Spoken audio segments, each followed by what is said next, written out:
I was struggling with anxiety. I was ridiculously competitive, deeply insecure. Those three, that trifecta is deadly. So very toxic human being. And I think a lot of it was an outgrowth of an incident when I was in 4th grade and I was molested by another kid. And it was not as traumatic of an incident as a lot of people have survived, but what happened, as I look back, I now understand my full psychology, but one of my fundamental philosophies is that most of us are dealing with some kind of internal conflict that we have never resolved because something happened to us when we were little, and we did something to survive it, and that survival mechanism, mine happened to be lying, but that survival mechanism worked when you were a kid.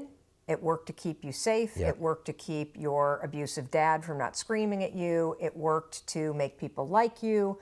But as you got older, you never updated that strategy. And so a lot of people that we serve, that I work with, whether they are the CEO of a publicly traded company or they are a kid just graduating from high school or hoping to graduate from high school, the number one thing that most people are dealing with is they're dealing with unresolved internal conflicts about shit that happened when they were a kid. And what happened to me when I was a kid is I had this incident happen where I was abused by another kid. Again, not as scary as what a lot of people deal with. And when I went downstairs in the morning after it happened, my mom was standing there and she turned to me and said, "Oh, hi, how did you sleep, honey?" And I saw out of the corner of my eye that the kid that had done it to me was sitting at the table. And I immediately said, "Fine." And that moment, right there, when I said fine, I made a decision not to say what happened because I didn't want her to get upset. I didn't want there to be a scene. I didn't want to get in trouble. I mean, this was like a 4th grader processing this. It solidified a strategy that I used literally until I was in my mid-30s. And that strategy was, don't tell the truth. Assess and say whatever it is that is going to kind of calm the waters or make people happy. And so I became somebody that literally was driven by looking around and making sure everything was okay and not wanting to upset people. And I was very competitive and outgoing, but it was not the kind of competitive and outgoing that I am today that's grounded in confidence and that's grounded in my values. It was a competitiveness and an outgoingness that was based in insecurity. I hated myself so much. I don't even know why. I think a lot of people struggle with self-loathing and self-doubt, but I hated myself so much that I literally just constantly tried to be a different person.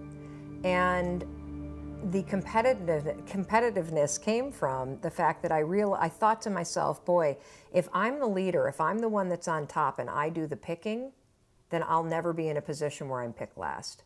Like, you can either, if you're insecure, sit around and be nervous and worried that nobody's going to pick you, or you can pretend that you're confident and do the picking so that you can avoid that hurt and that breakdown. And so that was what I was like as an 18-year-old. I was president of my class, captain of the tennis team. I was go, riddled with anxiety. I mean, this is such a funny scene. Before any track meet or tennis match, there was this product, I don't even know if they sell it anymore, and I'd probably have PTSD if I saw it. It was called Milk of Melanta. Came in like a blue bottle, like the color of your high tops. I would chug a bottle of that stuff. It was like Pepto-Bismol paste to settle my nervous stomach. Right. When in reality, I had anxiety. I had anxiety because I was a liar.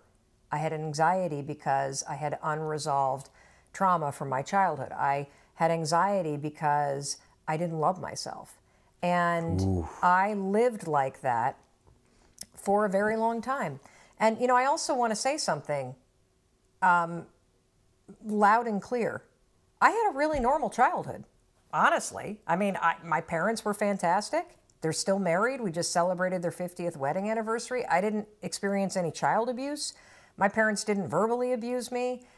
They were loving. I had a great relationship with my brother. I grew up in a very safe, middle, kind of class town in Western Michigan. I had the perfect childhood, but for that one incident that happened in 4th grade. And so if you look at that, there was no reason for me not to love myself, except for the fact that I taught myself not to. Right.